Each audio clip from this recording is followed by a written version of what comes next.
Assalamualaikum diucapkan kepada Cik Nur Hayati binti Abdul Hamid. Nama saya Amirul Hazim bin Azmi. Nombor kad matrik 10 DPM 18F2032. Saya bersama dengan ahli kumpulan saya iaitu Kevin Nasini, Puvarasi dan juga Nur Nadira Akila akan menceritakan mengenai A3 produk kami iaitu spinning puzzle. Okey, saya akan menceritakan mengenai pengenalan terlebih dahulu. Okey, untuk pengenalan, nama syarikat kami dinamakan sebagai Creative Puzzle Company yang merupakan sebuah syarikat pengeluar dalam menghasilkan pelbagai jenis puzzle khususnya bagi kegunaan pembelajaran kanak-kanak.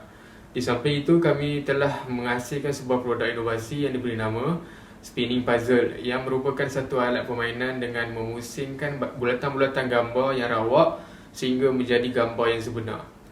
Nama spinning puzzle atau puzzle yang berputar tercipta kerana ianya ringkas dan mudah difahami oleh semua masyarakat. Matlamat atau objektif utama penghasilan produk inovatif ini adalah kerana kami ingin memastikan minda kanak-kanak menjadi tajam. Dalam masa yang sama, aktiviti ini akan menjadikan otak mereka bekerja di kedua-dua belah bahagian otak dalam masa yang sama. Bahagian kreatif otak kanak-kanak iaitu otak kanan akan bekerja untuk melihat produk akhir iaitu puzzle yang sudah siap.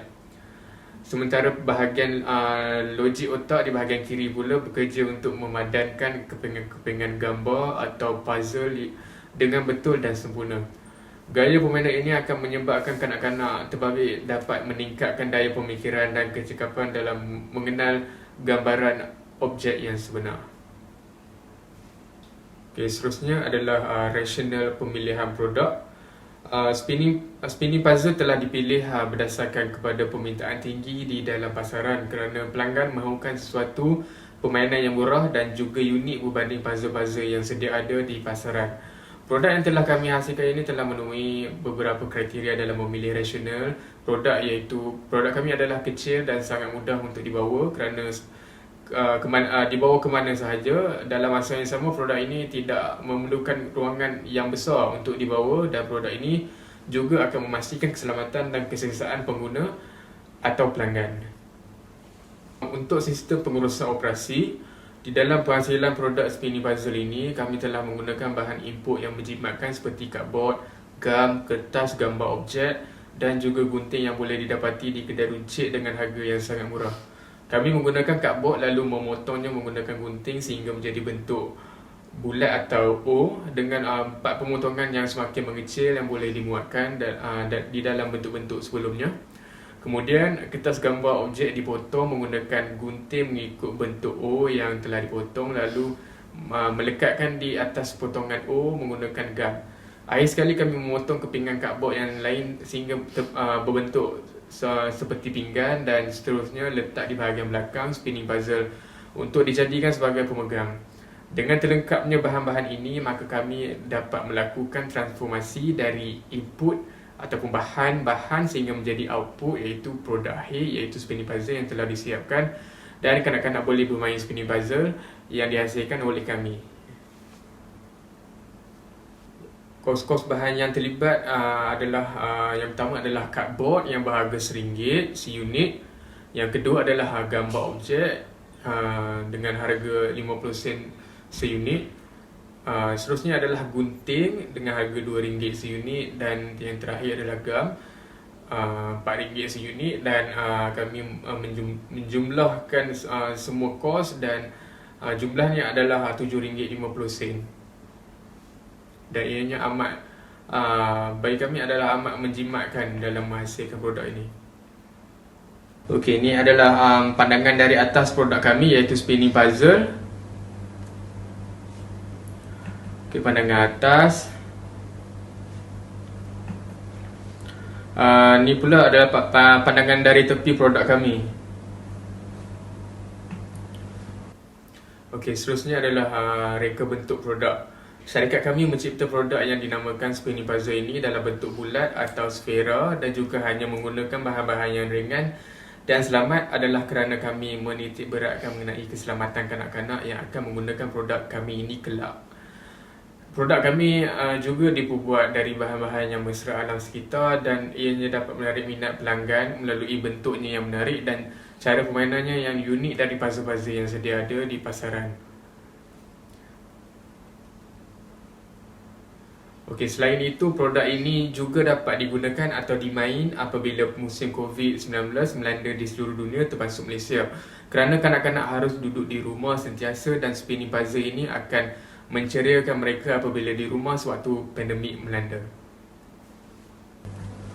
Okey, ni adalah langkah-langkah penjanaan reka bentuk produk. Okey, langkah satu adalah bahan-bahan seperti gunting, gam, cardboard dan juga kertas gambar objek diperlukan untuk menghasilkan puzzle, iaitu kami memerlukan input untuk menghasilkan output. Okey, langkah kedua adalah gunting. Kami akan gunting kepingan cardboard sehingga menjadi bentuk O dengan kami gunting dengan 4 keping bentuk O yang berbeza saiznya. Langkah ketiga adalah gunting. Kami akan gunting bahagian kertas gambar objek sehingga menjadi bentuk O yang cardboard tadi yang telah kami potong tadi.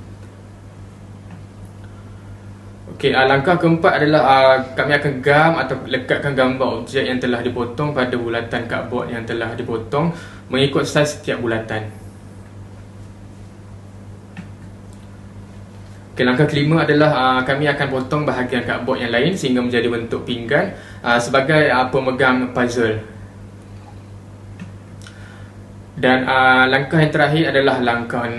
Akhir sekali cantumkan bahagian puzzle bersama-sama bahagian pemegang belakang, maka terhasilnya spinning puzzle, iaitu kami telah menghasilkan output dari bahan-bahan input yang telah saya sebutkan tadi. Terima kasih. Saya Puwarzi Anbalakan, nama ID saya Rasapro DPN 180054 yang saya bertenang ialah strategi pemilihan lokasi. Dari segi pemilihan lokasi, kami bercadang untuk memilih lokasi melalui pengiraan strategi pemilihan lokasi. Kami memilih Negeri Kedah sebagai lokasi yang bersesuai untuk menjalankan operasi perniagaan kerana di Negeri Kedah mempunyai kos yang lebih rendah. Jumlah kos untuk intangible factor adalah Kedah adalah 11,000, Penang adalah 11,500, Melaka adalah 11,700. Kedudukan pertama adalah Kedah, kedua adalah Penang, ketiga adalah Melaka. Merit adalah 3 untuk Kedah, 2 untuk Penang, 1 untuk Melaka. Kesimpulan adalah Kedah merupakan lokasi yang terbaik kerana mempunyai kos yang lebih rendah. Itu table intangible factor. Jumlah markah untuk Kedah adalah 37, Penang adalah 45, Melaka adalah 33. Kedudukan dia, Kedah adalah 2, Penang adalah 1, Melaka adalah 3. Merit pula 2 untuk Kedah, 3 untuk Penang, Melaka 1. Kesimpulan pula Penang adalah lokasi yang terbaik kerana mempunyai jumlah mata yang tinggi. Last sekali adalah integrity factor. Jumlah markah 8 untuk Kedah, 7 untuk Penang, 4 untuk Melaka. Kedudukan adalah 1 untuk Melaka, 2 untuk Penang, 3 untuk Melaka. Jadi kesimpulannya adalah berdasarkan kaedah integratif, Kedah adalah lokasi yang terbaik kerana mempunyai nilai mata wang yang tertinggi. Itu saja daripada saya. Terima kasih. Selamat sejahtera kepada Puan Nurhayati. Nama saya Kirina Shia Ana Perempuan Mohan. Nombor kad matrik saya 10 DPM 18F2030. Hari ini saya nak membentangkan tentang strategi susun atur kemudahan. Susun atur fasiliti yang kami sediakan adalah kami telah menyewa di satu kawasan yang terletak di Kulim Kedah. Penggunaan ruang dan kos pengendalian bahan-bahan untuk memproses produk kami. Kami menggunakan proses penyesuaian masa kerana proses pembuatan puzzle ini termasuk dengan proses fokus produk. Kami menggunakan proses ini kerana memerlukan kos rendah dan kami juga memerlukan tenaga kerja yang mahir untuk memudahkan pihak produksi menghasilkan puzzle untuk memuaskan hati pelanggan. Itu saja daripada saya. Sekian, terima kasih.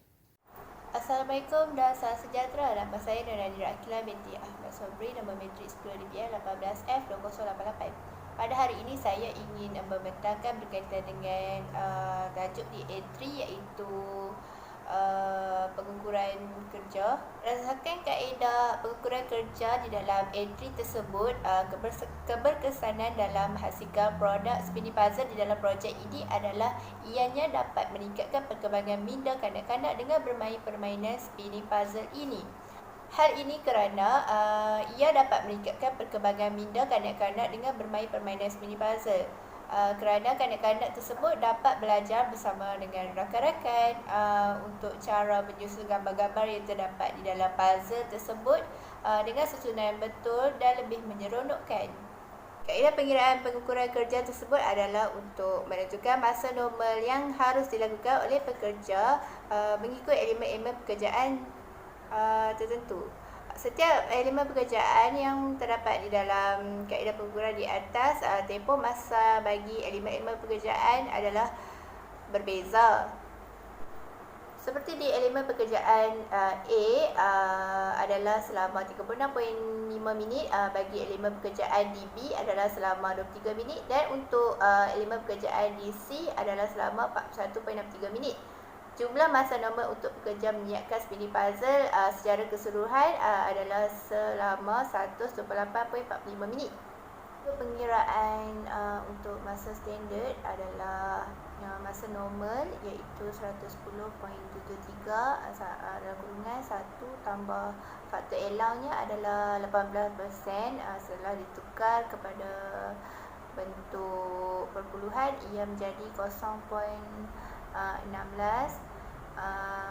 Dapat jawapan untuk masa standard adalah 128.45 minit. Bagi pengeluaran mingguan bagi setiap pekerja dalam kurungan 35 jam setiap minggu, pengeluaran standard sama dengan jam bekerja setiap hari iaitu minit bahagi dengan masa standard. Jam bekerja setiap hari adalah 35 darab 60 minit bahagi dengan 177.16 iaitu masa standard. Dapat jawapan 11 unit pengeluaran bagi setiap pekerja menyiapkan spinning puzzle. Bagi bilangan pekerja yang terlibat dalam menyiapkan sasaran permintaan bagi 750 bilangan spinning puzzle pada setiap bulan adalah sasaran pengeluaran setiap bulan bahagi standard bulanan pengeluaran, iaitu sasaran pengeluaran setiap bulan adalah 750 setiap bulan bahagi standard bulanan pengeluaran 11 unit darab 4 minggu. Kami dapati adalah sebanyak 17 orang pekerja. Kesimpulan hasil projek, pengalaman yang kami dapat sebelum menghasilkan projek ini adalah kami telah membuat kajian dan pemerhatian bahawa terdapat kanak-kanak yang tidak begitu aktif dan prestasinya semasa belajar juga lemah oleh kerana kurangnya aktiviti bersosial semasa belajar. Oleh itu, kami membuat keputusan untuk membuat produk spinning puzzle ni khas kepada mereka untuk mengembangkan lagi otak kiri dan juga otak kanan, supaya mereka dapat bermain spinning puzzle ini bersama-sama dengan rakan-rakan mereka. Seterusnya, bagi pengalaman selepas menghasilkan produk ini, kami telah mendapati bahawa sedikit sebanyak produk ini dapat membantu dalam perkembangan minda kanak-kanak tersebut. Ia juga mendapati bahawa sedikit sebanyak ia dapat belajari cara-cara untuk menyusun gambar-gambar yang terdapat di dalam puzzle ini dengan betul. Selain itu, kami juga didedahkan untuk berfikir dengan lebih kreatif, berinovasi semasa menghasilkan spinning puzzle ini. Kami berharap produk yang kami keluarkan ini, iaitu bernama spinning puzzle ni, menjadi sambutan oleh orang ramai, dan kami juga berhasrat ingin memperluaskan produk ini untuk dijual di pasaraya dan sebagainya. Akhir sekali, kami membuat keputusan untuk menambahkan lagi produk ini dengan fungsi-fungsi dalam produk ini untuk menghasilkan puzzle berbentuk berkemungkinan dalam bentuk 3D pada masa akan datang.